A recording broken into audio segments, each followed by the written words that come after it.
Welcome to Tech Tuesday number 70, where we're going to talk about IP gameplays, and in particular, we're going to talk about the who what framework, which can be used to help organize these gameplays in a useful way for analysis. IP strategy is a hard problem, and not only is IP strategy itself a hard problem, but because IP strategy is meant to support business strategy is also a hard problem. It's complicated, a lot of moving things.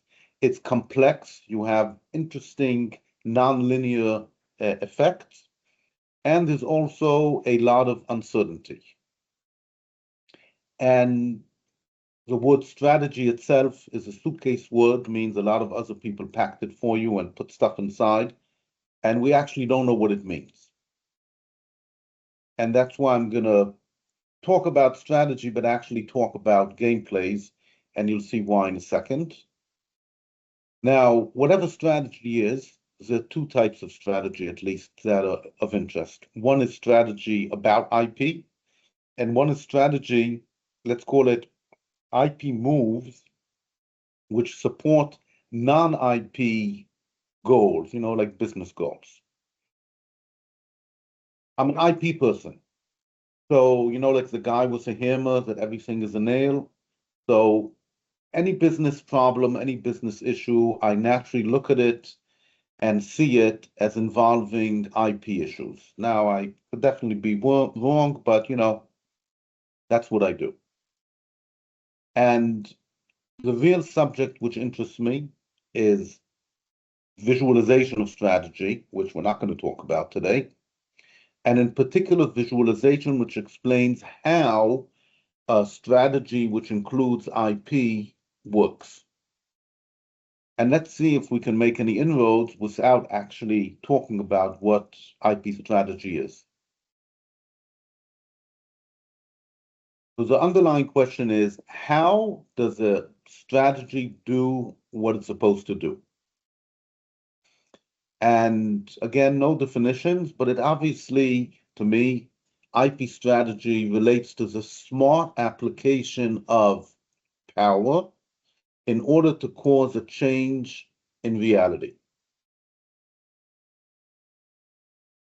How many different strategies are there? Zillions. And now let's stop using the word for a second. Simon Wardley is a great strategist, and part of his many writings include this table you see on the right.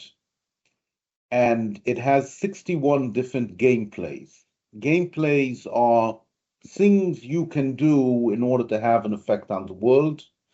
For example, if we look at dealing with toxicity, let's say you have a company and one of your divisions is toxic, then you can do the pig in a poke, which is, as you can see by the E here, an evil move. And basically, you sell the division without the people knowing that it's actually a polluting factor. And he uses the word gameplay. And I'm going to use the word gameplay as well because it's much clearer. Gameplay is something that we do when we have a game and we make a move. And seeing that he has a classification table, I also want a classification table.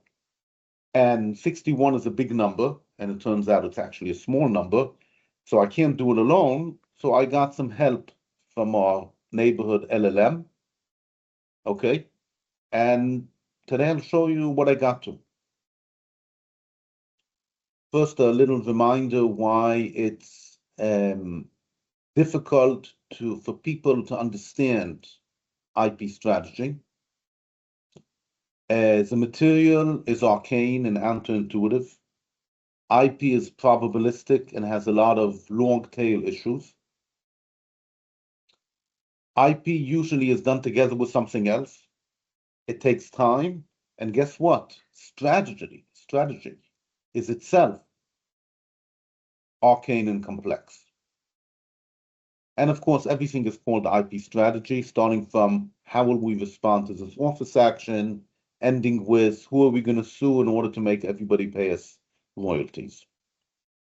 And another reason why IP strategy is hard to get, because a same patent, when you talk about valuation, can be completely different things. If you sell it on the open market, you get one price. If you're a small company and you want to block your competitors, it has one value. If you're a huge company and you use it to knock out one of your huge competitors, it has a different value. If you're the competitor of this huge company and you want to keep it from knocking you out. And a story I just heard recently, I call it deal shrinker. Somebody's about to buy a company, they pull out a patent that whoever you're buying is infringing, and then instead of $200 million, they pay $150 million. Sorry, you're infringing, we can't pay. Now, when IP is treated seriously, which we all know is not happening often enough, there's often a confusion between action, like filing patents, and the mechanism. Why did the fact that you have 10 patents, 10 particular patents, make a strategic player buy you? And this is really the biggest problem, this confusion between action and mechanism, because the minute you start talking about how many patents we filed and how many claims do we have, you're implying that what's important is the size and not the content. And definitely not, like I said, the same patent can have a lot more value depending on what you do. Let me give you 3 stories which sound, I don't know, a bit strange, but they highlight the issue of IP-mediated strategy. In the first story, Company A files for 10 mediocre patents, okay? Everybody agrees the patents are not very good. They're not awful, but they're not very good. You can design around them. Is that an exciting portfolio? Of course not. But it's not unusual that a different company sees that you have all of these patents. They have a board discussion deciding whether they want to compete with you or not. And they decide not to, even though the patent attorney says, oh my, we can avoid all of these patents. The uncertainty is just too big. In another story, Company C knows where Company D is going to be in version 2.0, and they file a patent on version 2.0, not of Company C, but of Company D. So you might say to yourself, oh my, this patent has no value. It doesn't relate to the company's product. Except a few years down the road, when Company D wants to compete, they can't. Or maybe they have to pay you some money. And here's one more story. Company E, typically a startup company, files a patent explaining how Company F would work together with the product. Again, it's not about your product. And very commonly, Company F signs a term sheet with Company E and then says, you know what, I'm not going to invest. And then they get a letter saying, you don't have to invest in us. You can go somewhere else, but like Hotel California, you can check out, but you can't ever leave. Gotta pay us. So if you look at it from a purely functional perspective, Company A filed 10 not so good patents. Company C wasted money on something they're not doing. And Company E filed on something which is not in their expertise. But all of these actions assume a certain mechanism, a strategic mechanism, which was selected in order to achieve valuable goals. And indeed, they did in the stories that I just made up.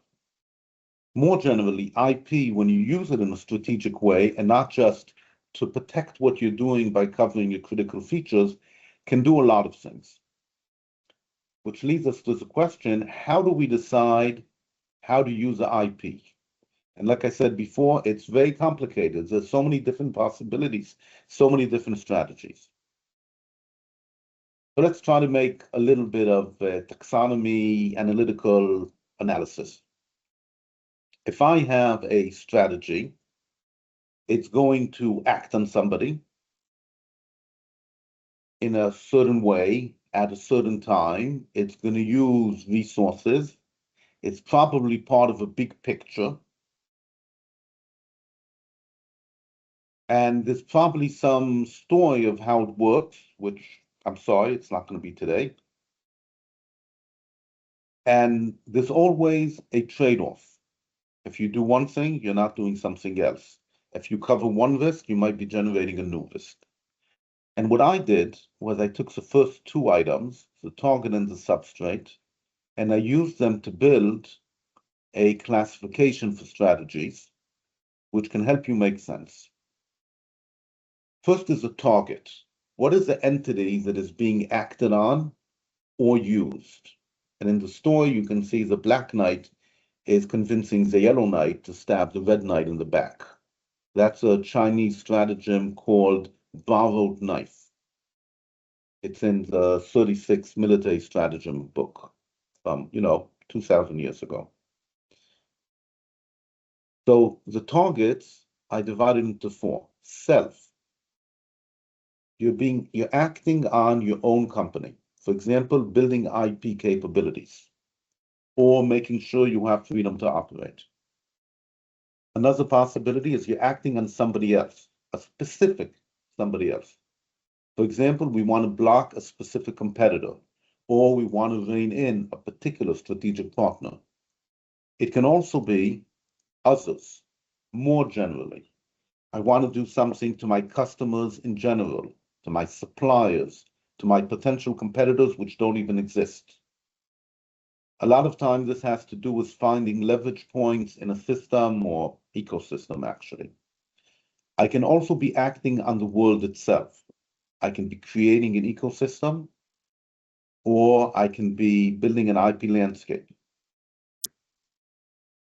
In any case, the ones that I'm acting on and the ones that I'm using do not have to be the same entity. So in borrowed knife, I'm using the yellow guy to stab the red guy. And in what I call gray shift, I'm acting on a competitor to encourage that competitor to slowly shift their focus in a different direction. So the one I'm acting on and the one I'm using are the same one. The second dimension is substrate. What exactly am I working on? Option number one is the structure, the internal structure of a company or capabilities. I just gave you the example of increasing my own capabilities. That's a change in my structure. If I build an R&D department, I change my structure. Flow. That's really, how things work. Ideas flow from one place to another. Mindset. Anything having to do with, it's difficult to call it mental because groups of people do it, but planning, perception, decision making. Future. It's not here now, but there will be options in the future. And the effect on the substrate can be temporary or longer term. Okay. I built a table. Okay, not me, him. Built a table. What am I working on? And who am I working on? And here are examples of types of strategies. I have many more than one, but showing one. For example, building power. If I file patent applications so that I have 50 applications instead of 20, I'm building my power. If I continuously oppose patents of a specific somebody else, I can wear them down. If I have a particular competitor, I might want to box in their future. Maybe I'm building an IP position which locks paths for everybody in the world. Okay, each one of these boxes, and I'm not going to talk about all of them, each one of these cells has multiple different gameplays that you can have inside, and they can be very different, even though they're both in the same cell. For example, let's talk about the flow other specific. that I mentioned. So we can have wearing down an IP portfolio by attacking it, or we can wear down a business by asserting patents against it. That's exactly the opposite. In the first one, I'm attacking their portfolio, and the second one, I'm attacking the company. Or maybe I'm using blocking IP in order to steal the revenue from that company. I'm affecting the flow of a specific other. Okay, so each cell is just a way of looking at it, but the strategies can be very different. Let's talk about cell future, which is very important. I can do FTO to make sure I feed them in the future. I can prepare trading chips, patents that when somebody sues me, I'll sue them back or license back. And filing continuations in order to preserve options. Again, 3 completely different IP gameplays. What's important is they all relate to the question, I'm acting on myself and I'm looking into the future.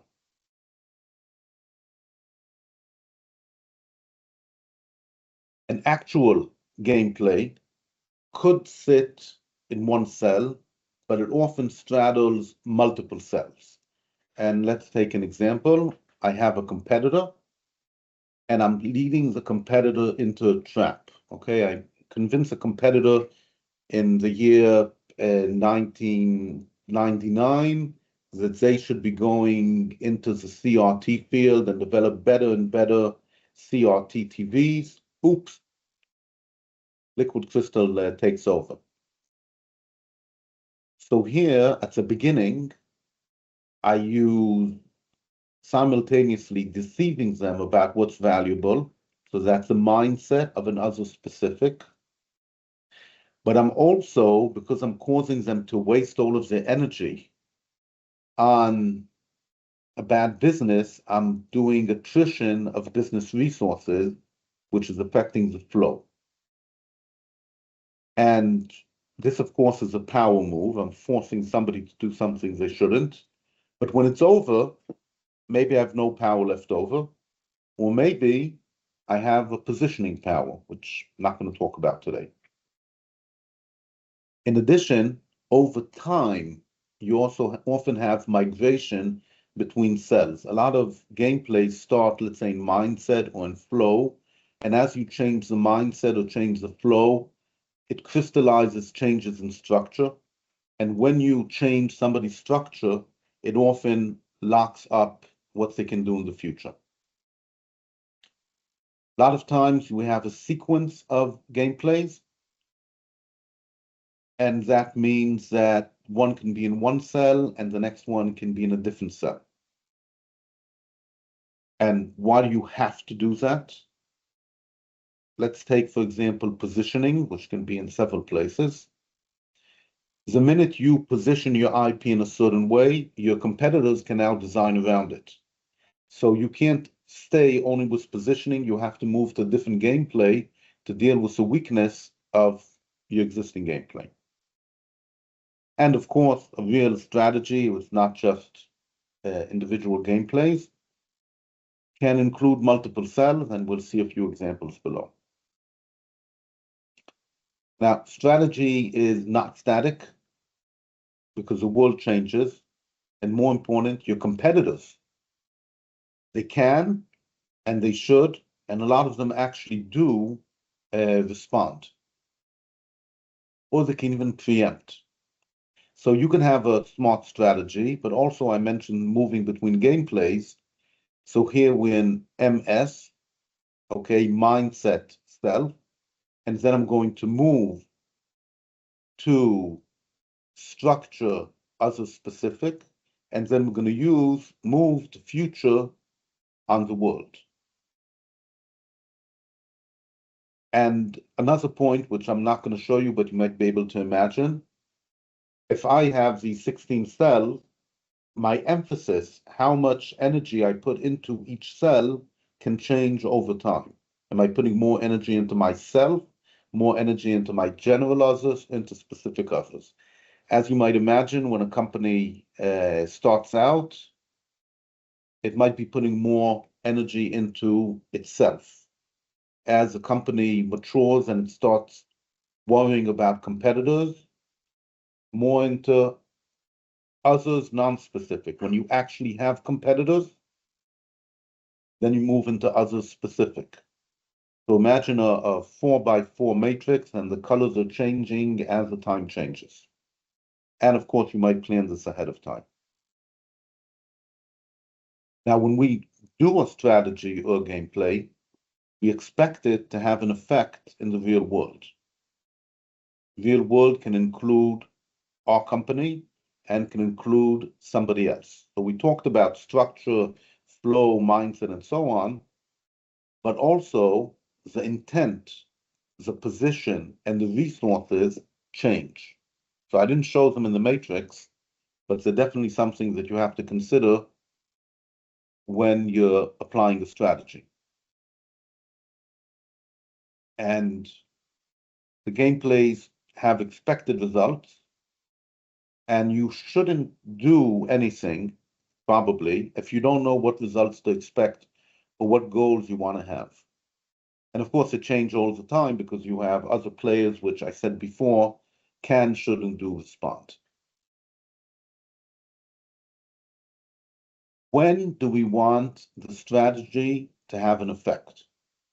Super important question. So some gameplays have to do with now, okay? When I sue somebody, that has a shock effect, and shock effects are immediate.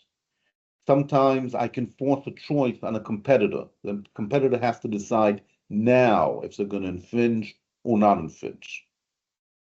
And this is an integral part of how that gameplay is supposed to work. A lot of the other gameplays are much more long period. For example, building an ecosystem, that takes time. Causing somebody to have a dependency on a particular technology or setting standards also take time. I mentioned the gray zone strategy of having somebody slowly change their focus until we don't care about them. By definition, slowly. A lot of these long-term strategies, though, they start slowly, and at some point, they suddenly have an effect. Okay, now let's talk about time. The Greeks had at least two types of time. One is kairos, and one is chronos. Mispronouncing, sorry. So chronos is calendar time. Today, tomorrow, next week, my patent will publish in 18 months, and so on. But some gameplays depend on events, kairos. And these often have a sequence. When this happens, we'll do this. And when this happens, we'll do that. I'm sure you've all heard of strategies. We have to think several steps ahead. Not all strategies require that. I think it has something to do with how the responses of your targets might be. I don't know yet. Mentioned before that gameplays don't work alone. They work together with other gameplays. And they also work together with non-IP actions. And in fact, if you remember, I started out by saying that most IP strategy is geared at supporting non-IP strategy. And here again, and this is a very valuable property of this way of organizing, we can organize non-IP strategies and goals on exactly the same grid as I'm suggesting to use for IP. So for example, let's talk about the grid mindset world, the grid cell. And what we're trying to do is define a narrative for our potential customers. And we can do it using a combination of marketing and the IP. The IP makes them more likely to be forced to do or to be encouraged to do according to the narrative. And the marketing supplies the narrative so people feel comfortable going along the path. In another example, we can decide to be a leader by investing in R&D, which is a non-IP move, in the structure self-cell. But we use that IP in order to occupy terrain with blocking IP in the structure world cell. Okay, so it gives me a language to align and talk about how, and Gil, you've asked for this more than a year ago, how to talk about IP activities together with non-IP activities. And possibly if the underlying strategy that we're talking about, the business strategy, talks about the desired change, that can help us choose what relevant cells and what IP gameplays to select. So after a lot of arguments with our good friend ChatGPT, I asked him to build me Lego's IP strategy based on what has been published about what Lego does, been a lot published. And he did a so-so job, okay? But I'd like you to see, because this is a real example.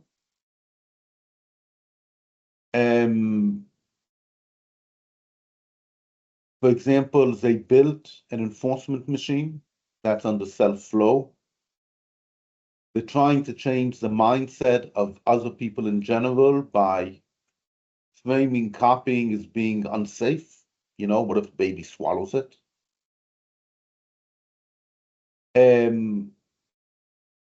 They changed how they fight with specific others.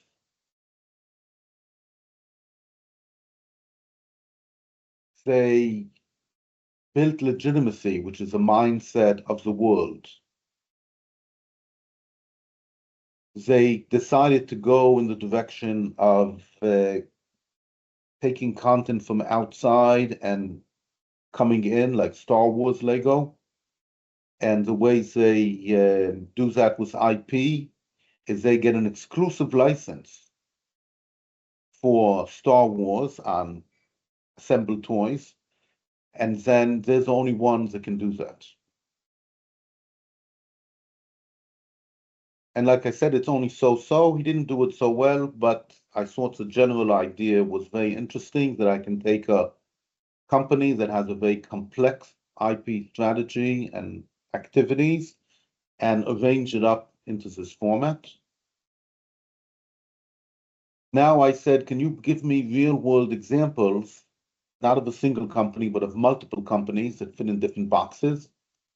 So again, self-structure, IBM does decades-long patent accumulations. If we want to talk about flow, so we talked about attrition. So Apple versus Samsung is exactly that. If we talk about other specific mindsets, so Apple uses injunctions, actually they happen to Apple. Future General, so Tesla gives out license to IP technology, IP on electric vehicle technology, so changes people expectation on what is required to compete in the EV field.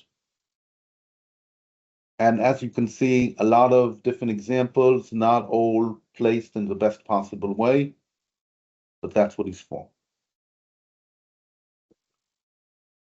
So I talked before about how each one of these squares, they have IP strategies, but I hope it's clear that some of these cells are more natural for IP to act in. For example, if you want to affect the world, IP is an easy way to do it. If you want to affect others, think about blocking somebody or causing friction using trade secrets. It's much easier to do that with IP than by opening a factory or by marketing or other tools you have. And that's why a lot of times people ignore the idea of affecting the mindset of somebody else. I mean, you can affect the mindset using marketing, but marketing plus IP is a much more powerful tool for affecting the mindset of your competitors or of your customers. IP is cheaper, definitely cheaper than opening a factory or distributing. So you can use multiple cells, and you can also have multiple gameplays within a cell. But of course, whenever you do multiple stuff, you have to be worried about having negative crosstalk between what you're doing here and what you're doing there. IP tends to focus on the intangible side. So the gameplays are often different from the ones in the real world.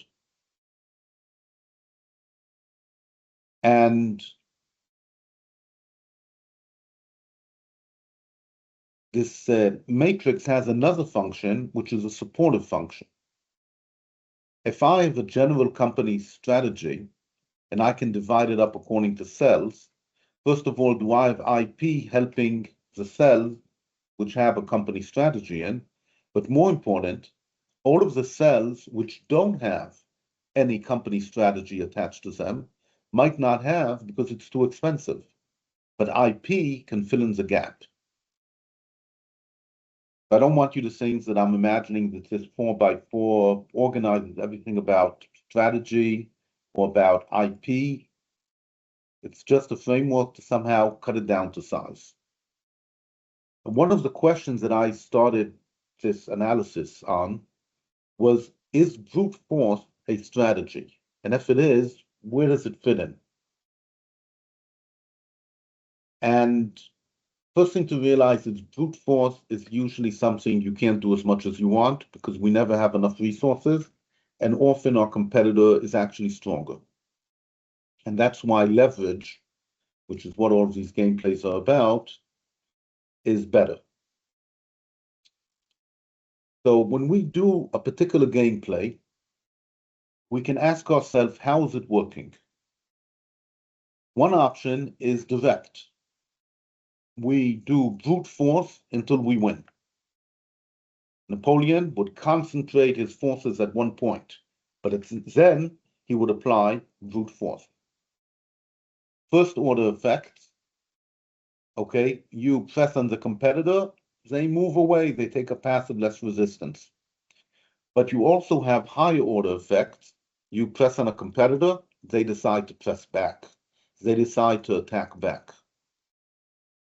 So all of these can have a brute force element. More generally, I might even say that brute force is downstream of strategy.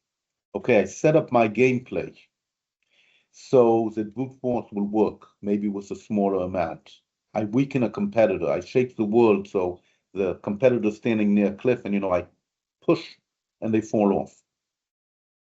Or some of the gameplays are building capabilities so that I'd be able to generate the brute force when I need it.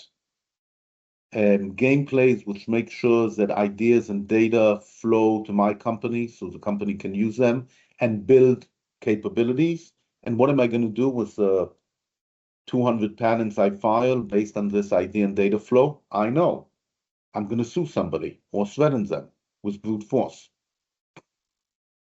If you just for a second hark all the way back to the example I gave with companies A, B, C, D, E, and F, and the moves there might have been smart in retrospect, but when I did them, they looked kind of stupid, boring, maybe even brute force.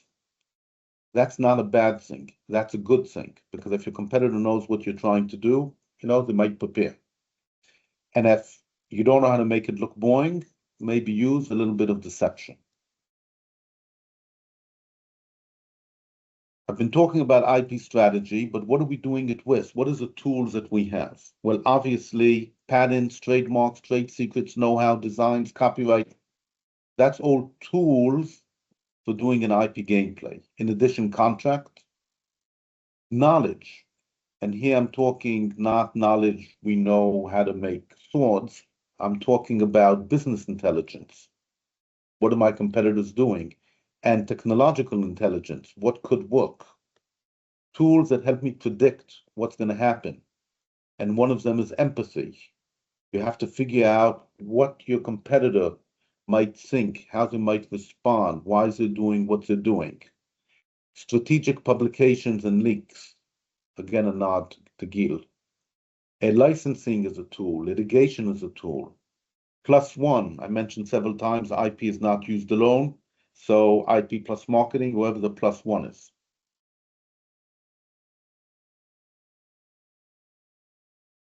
I 4 slides ago, so I mentioned the strategy the framework doesn't really do everything. And the reason is, like I started out, that strategy is both complex and complicated. So the who-what framework that I showed you is basically a taxonomy. And I think it has just the right resolution to fit our mind around it. But is it any good? Is it helpful? So here's 2 questions I asked and answered. Question number 1, if I take strategies or gameplays that other people described, can they be usefully analyzed using the who-what framework? And the answer is yes. LLM took worldly 61 strategies, gameplays, and arranged them using the 4x4, and yeah, it makes sense. Question number 2, do we have compatibility analytically? Meaning, if I use 2 frameworks instead of 1, will I get twice as much analysis ability? So what I did is I took the patterns of strategy framework, if you're not familiar, you should read the book. And basically, they look at strategy and they consider power, time, and fit. And they have multiple parameters for power, time, and fit.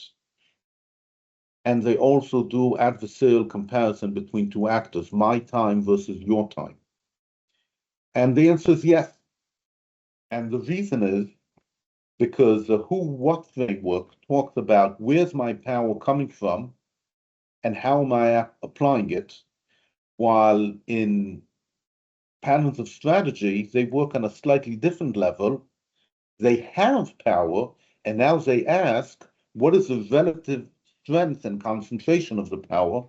But that's pretty orthogonal to the who-what. So I'd like to think that this framework is an add-on to other frameworks and not intended to replace them. Now, I didn't give you so many IP gameplays. I had a list, and I started out with a list, and I categorized it in a different way, not according to cells. And this is what led me to realize I have to do that. But I'd just like to give you a feeling for what it might look like. If I have gameplays which focus on the mind of somebody else, like building a choice architecture, shock or surprise, deception, tempo play, or if we're talking about moves that improve myself, like IP-related capability, or FTO, or more generally clearing the way. And here's a few more. I have strategies which shape the world, like building network power or cornered resource, or strategies which shape somebody else, whether structure or flow. Strategies which take advantage of somebody else. For example, judo strategies, where you use the momentum of a competitor, or borrowed knife, where I use a third party to attack my competitors. So these are just to give you a feeling of how many different IP strategies, gameplays you can have. And this is not all of them. Somebody told me on LinkedIn that they have 80, or maybe it was 200.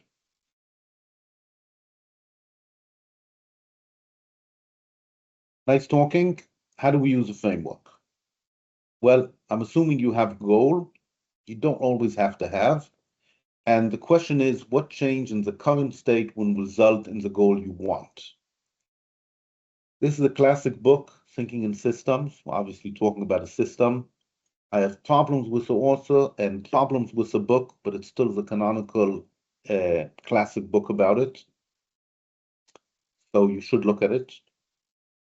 In any case, if you analyze your situation as a system, you can identify leverage points or desired changes that you want. And now you need to do a magical step, which is identify gameplays out of the list, maybe of the ones that I showed you, which will have the desired effect on the leverage points or perhaps change the system itself. And this is where you use a who-what framework. Who-what framework helps you connect what it is that I can do with how I do it. And this is really incomplete. Just an example. What do you need in order to deploy a gameplay? If you're familiar with Sophie's Choice, where you give a competitor two choices, one awful and one horrible, you have to set it up. How do you set it up? In conclusion, a lot of IP strategies employ predictability, even though, as you know, IP itself is a master of uncertainty.